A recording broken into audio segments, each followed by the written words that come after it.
Hello friends, ఈరోజు ఖర్జూరం మొక్కను చూపిద్దాం అనుకుంటున్నానండి.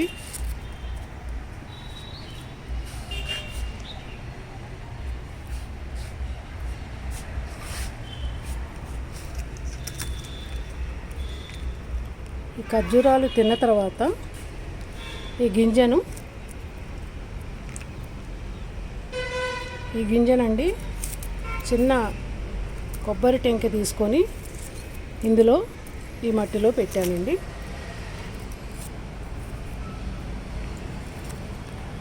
ఈ విధంగా పెట్టిన తర్వాతే మొలక వచ్చిందండి. కొంచెం పెద్ద మొక్క అయిన తర్వాత దాన్ని తీసుకెళ్ళి కుండీలో పెట్టానండి.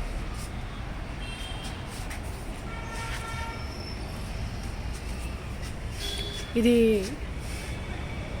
సంవత్సరం అయిందండి పెట్టి మొక్క. ఇందులో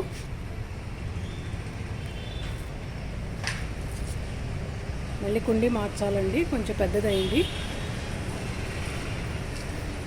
ఖర్జూరాన్ని పెంచుకోవడం చాలా ఈజీ అనిపించిన తర్వాత, మొలకొచ్చిన తర్వాత చూడండి ఎంత చక్కగా వేరు బయటకు వచ్చేసిందో.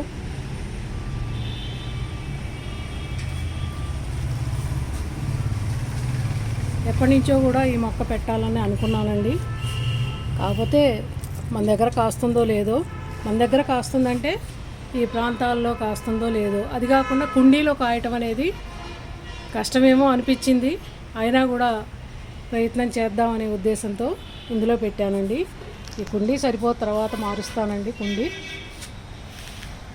ఈ ఖర్జూరం మొక్కనైతే మనం నర్సరీలో తీసుకోవాలంటే మటుకు కొంచెం జాగ్రత్తగా తీసుకోవాలండి.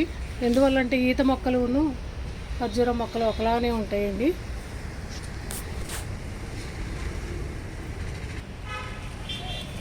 దీని కాపు మటుకు 4-5 సంవత్సరాలకి మొదలవుతుందని తెలిసిందండి. దీనికి ఎటువంటి నేల అయినా కూడా మంచిగానే ఎదుగుతుంది. నేనైతే కొంచెం నల్లమట్టి ఎర్రమట్టి వేశానండి. ఈ ఖర్జూరాలు తింటే జీర్ణకోశ సమస్యలు కూడా చాలా తక్కువగా ఉంటాయని చెప్తూ ఉంటారు. అలాగే ఖర్జూరాల్లో పోషకాలు కూడా ఎక్కువగా ఉంటాయని, ఇంకా ఏదో విరిగిన ఎముకలు కూడా త్వరగా అతుక్కోవటానికి 2 ఖర్జూరాలు 3 ఖర్జూరాలు కానీ రోజు తీసుకుంటే మంచిదని చెప్తూ ఉంటారు.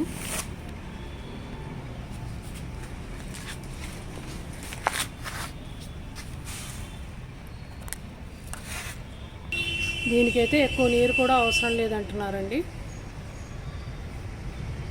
మరి ఏమాత్రం కుండీలో కాస్తుందో చూడాలి. ఈ మొక్క కూడా అరుదైన మొక్కేనండి. సీమ చింతకాయ, దీన్ని ఇంకా గుబ్బకాయ కూడా అంటారు. ఇవి కూడా అంతేనండి. సీమ చింతకాయలు తిన్న తర్వాత గింజలు నాటానండి. నాటిన తర్వాత మొక్క వచ్చిందండి.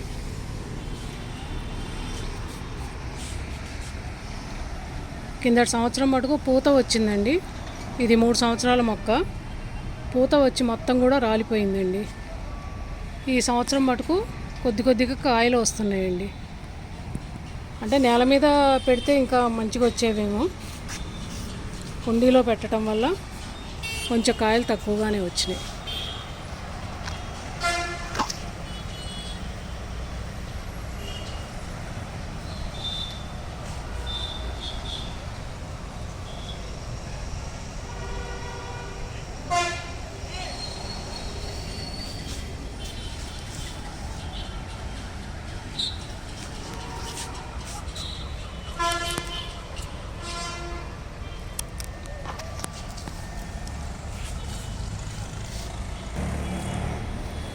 ఎక్కువగా గ్రామాల్లో కనిపిస్తూ ఉంటాయి ఈ మొక్కలు.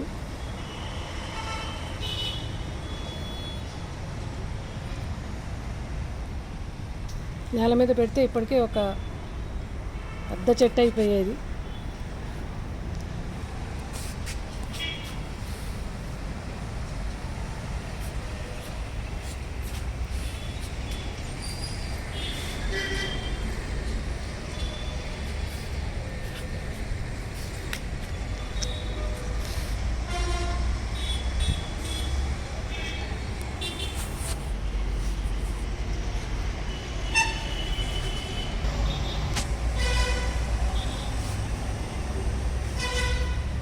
You very much friends.